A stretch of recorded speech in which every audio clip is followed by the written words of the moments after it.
kanino po kayo nagsisimba? Kasi baka naman po yung sinisimbahan nyo, yung pare, hindi marunong magpaliwanag sa ebanghelyo.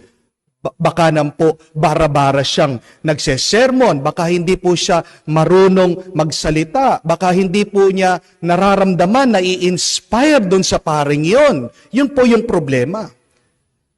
Kanino po ba kayo nagsisimba? Bigla sumagot po yung misis, Father, sa inyo po eh. Bigla po ako. Talaga po? Opo, Sumainyo ang Panginoon. At sumaiyo rin. Ang mabuting balita ng Panginoon ayon kay San Marcos. Papuri sa iyo, Panginoon. Nung panong iyon, si Jesus at ang mga alagad ay nagpunta sa Capernaum.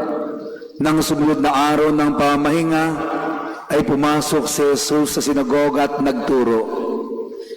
Namanga ang mga tao sapagat nagturo siya sa kanila na parang isang may kapangyarihan at hindi tulad ng mga eskriba. Bigla namang pumasok sa sinagoga ang isang lalaking inaalihan ng masamang espiritu at sumigaw, "Anong pakialam mo sa amin, Jesus na taga Nazaret? Naparito ka ba upang puksain kami? Kilala kita. Ikaw ang banal na mula sa Diyos."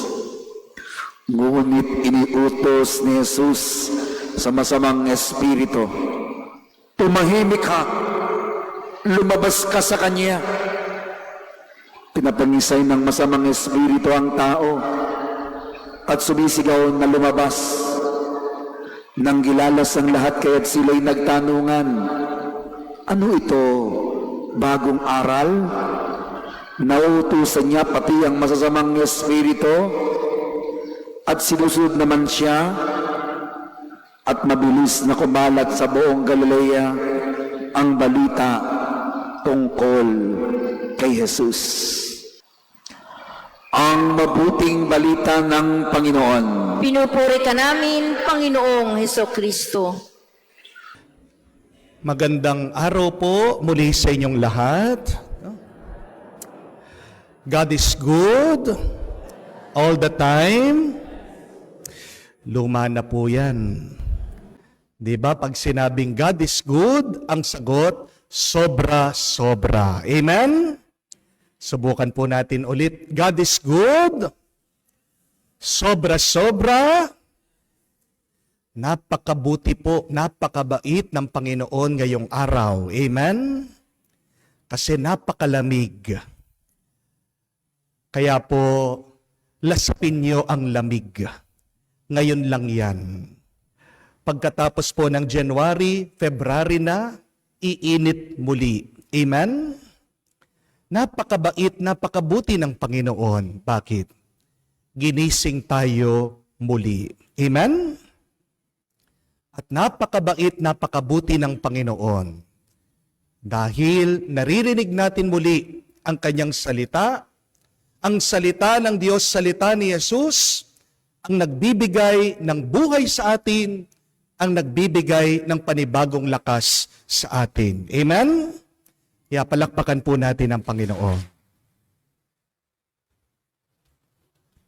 Nung minsan, pagkatapos kong magmisa sa isang simbahan doon sa katedral, nilapitan po ako ng isang misis. Sabi, "Father, pwede ko po ba kayong makausap?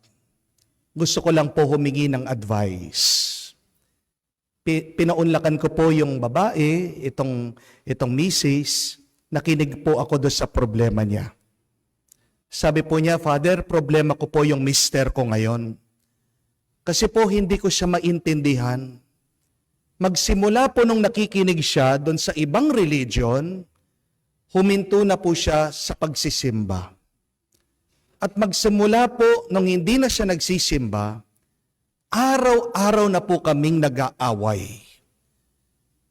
Nag-aalala lang po ako, Father, baka kung magtuloy-tuloy po itong aking asawa, baka hindi ko na po matiis. baka magkahiwalay na lang po kami. Ano po kaya yung magagawa ko? Sabi ko po dito sa misis, bago ko po kayo bigyan ng payo, tingnan muna natin kung ano yung pinagmulan ng problema. Bakit huminto siya sa pagsisimba? Unang tanong, regular ba siyang nagsisimba? Kasi pag hindi mo nakaugalian, pag wala sa iyo yung habit ng pagsisimba, ng pagdarasal, madali na makuha ka ng iba. Dahil doon mapoporma, doon niya nakuha yung pag-uugali, yung habit ng pagsisimba. Kaya sabi po nitong misis, Father, bawat naman po linggo, nagsisimba kami. Kahit naman po first Wednesday, first Friday, weekdays, nagsisimba po kami. Okay, sabi ko po doon sa babae. Pangalawang tanong, kanino po kayo nagsisimba? Kasi baka naman po yung sinisimbahan nyo, yung pari, hindi marunong magpaliwanag sa ebanghelyo. Baka naman po bara-bara siyang nagsesermon. Baka hindi po siya marunong magsalita. Baka hindi po niya nararamdaman na i-inspire doon sa paring yon. Yun po yung problema. Kung pong yung pari yung problema, alam niyo po na hindi malayo, baka nakakita siya ng ibang magaling mangaral doon sa ibang religion. Kaya nga po, yun po yung susunod na tanong. Kanino po ba kayo nagsisimba? Bigla sumagot po yung misis, Father, sa inyo po eh. Bigla po ako. Talaga po. Opo, bawat po linggo, bawat po magmimisa kayo dito, hinihintay po namin kayo. Sa inyo po kami nagsisimba. Para na lang po magkahiwalay kami. Sabi ko, sige, dito. Pagdadasal ko yung asawa mo. Nagkahiwalay po kami. Alam niyo, pagkatapos po nung gabi, nagdarasal po ako. I was so depressed. Lungkot na lungkot po ako. Sabi ko, Panginoon, ako pala yung dahilan bakit itong taong ito lumipat sa ibang reliyon. Ako pala sa aking pananaral, hindi siya nai-inspire, hindi niya naiintindihan yung iyong salita. Panginoon, pasensya na po, patawad po. Ako pala yung naging dahilan bakit lumayo itong anak mo sa iyo. And as I was praying, meditating on this experience, meron pong pinalinaw ang Panginoon sa akin. And I want to share it with you because this relates to the gospel that we have just heard. God clarified two things with me. And I want you to remember this because this is also the reality of our life. Number one, sabi po ng Panginoon sa akin, may mga pagkakataon sa buhay niyo, sa buhay mo, na wala kang magagawa. There are things that will be beyond your control. That is beyond your control. Huwag mong sisisihin ang iyong sarili sa lahat ng bagay, sa lahat ng pagkakataon. Dahil pangalawa, ang pinapaalala po sa atin ng Diyos, pagkabuti-buti mo, pagkatapat-tapat mo, pagkasipag-sipag mo, meron at merong mangyayaring masama. Di po ba yan yung ating narinig, nangyari din sa ating Panginoon? Sa araw daw ng Sabat, pamamahinga, ang tawag po nila dito, the Lord's Day. Para sa Panginoon, para sa Diyos. Sila'y nakikinig sa salita ng Diyos. Nandun si Jesus. Pero bakit merong isang tao na sinapian ng masamang espiritu, nagwawala, nagsisigaw, nanggugulo? Hindi po pinlano ng mga tao ito. It was out of their control, and this was evil manifesting. Bigla na lang pumasok yung masama. Tandaan po natin mga kapatid, as long as we are living in this world, there will be bad experiences. because we live in an imperfect world. Pero hindi tayo kailangan ma-depress. Hindi tayo kailangan mag-alala. Hindi tayo kailangan malungkot. Bakit? Kasi nandyan ang Diyos. Kung hindi natin kontrol ang lahat, pinakita sa atin sa mabuting balita, si Jesus ay may kontrol. Kung nga babalikan niyo po ang kwento sa Bagong Tipan, kahit ang bagyo kayang kontrolin ng Diyos. Yung masamang espiritu pa nga na naninira, kaya niyang paalisin. Kung hindi mo kaya, tandaan mo, kaya ng Diyos. Oo, hindi natin makokontrol. Meron at meron papasok manggugulo na masama sa mabuti mong ginagawa. Pero ang mabuting balita, kung may masama, meron din mabuti. Kung may naninira, may mag-aayos dun sa nasira. Yan ang Diyos. But the question is, do you recognize God in your life? And more than recognizing God, do you humble yourself before God? Do you give your life to God? Ang paniniwala, kapatid, higit po sa naiisip. Our faith should not only be intellectual. Kahit na ngayon inaalala natin si Santo Tomas de Aquino, matalinong tao. Napakarami po niyang sinulat tungkol sa ating pananampalataya.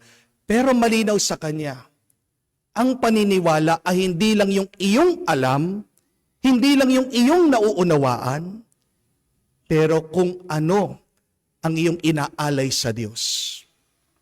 Ang pananampalataya ay pagpapakita ng ating pagpapakumbaba at pag-aalay sa Diyos. Mga kapatid, hindi natin maiiwasan sa buhay natin na meron at merong masamang mangyayari. But remember this, we may have bad days, but whenever those bad days come, remember it is still a good life. Amen? You may have misfortunes in your life. You may experience life imperfectly. But always remember, we have a powerful God. We have a loving God. Amen? Minsan meron pong mga magulang lumalapit sa akin, nagtatanong, Father, saan ba ako nagkulang? Itong anak ko, pinalaki ko naman na mabuti. Pinag-aral ko sa Catholic school. Lahat ng gusto niya, binigay ko. Pero bakit siya nagkaganyan? Ngayong matanda na, hindi ko na makausap. Pag kinakausap ko, sinisigawan ako. Napakasungit. Nag-iiba yung ugali. Parang may sakit, bipolar yata. Ayaw lumabas sa kwarto. Palaging nakakulong. Sinasabihan ko naman na magsimba. Hindi daw naniniwala sa Diyos. Hindi po ba parang masamang espiritu ito na pumasok sa pamilya?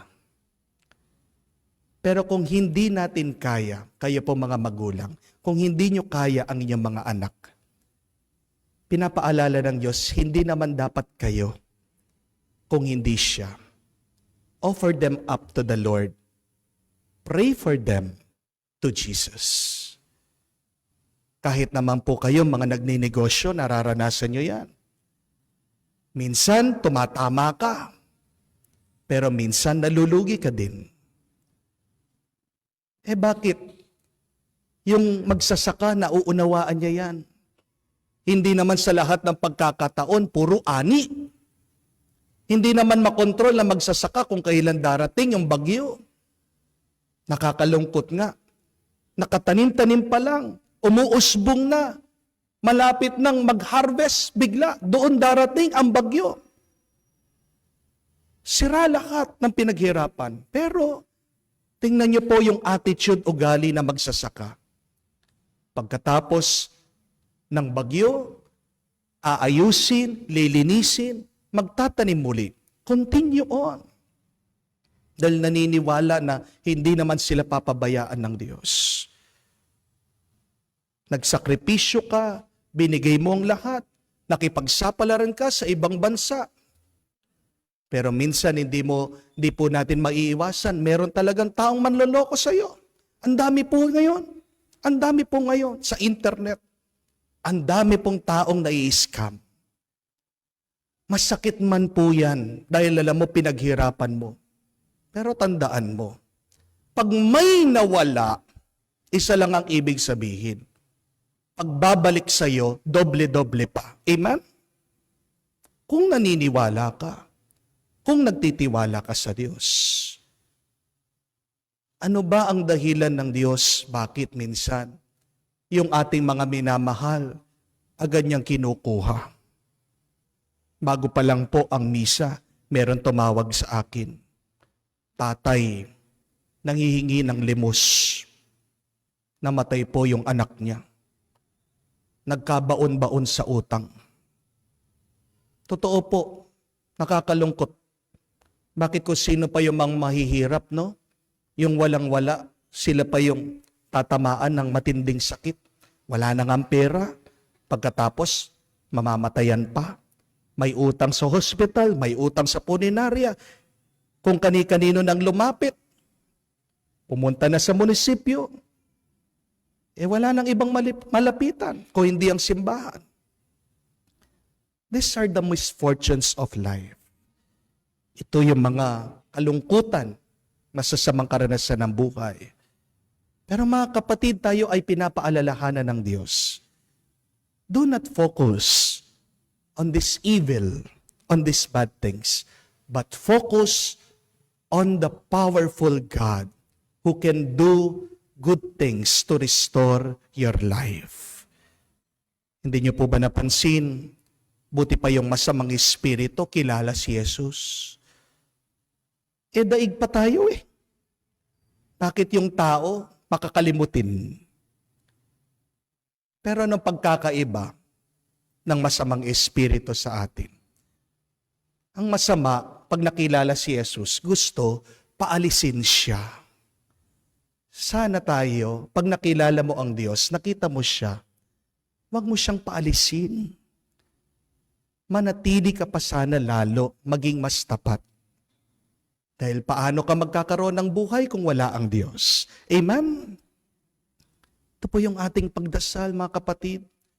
Habang buhay tayo, magkakaroon tayo ng pagsubok. Pero paano mo malalampasan yan? Hindi lang sa pamamagitan ng iyong lakas, kung hindi sa pamamagitan ng lakas at kampangyarihan ng Diyos. Ito yung ating dasal at dalangin sa araw na ito. Sabihin mo, makakaraos din sa tulong at grasya ng Diyos. Amen?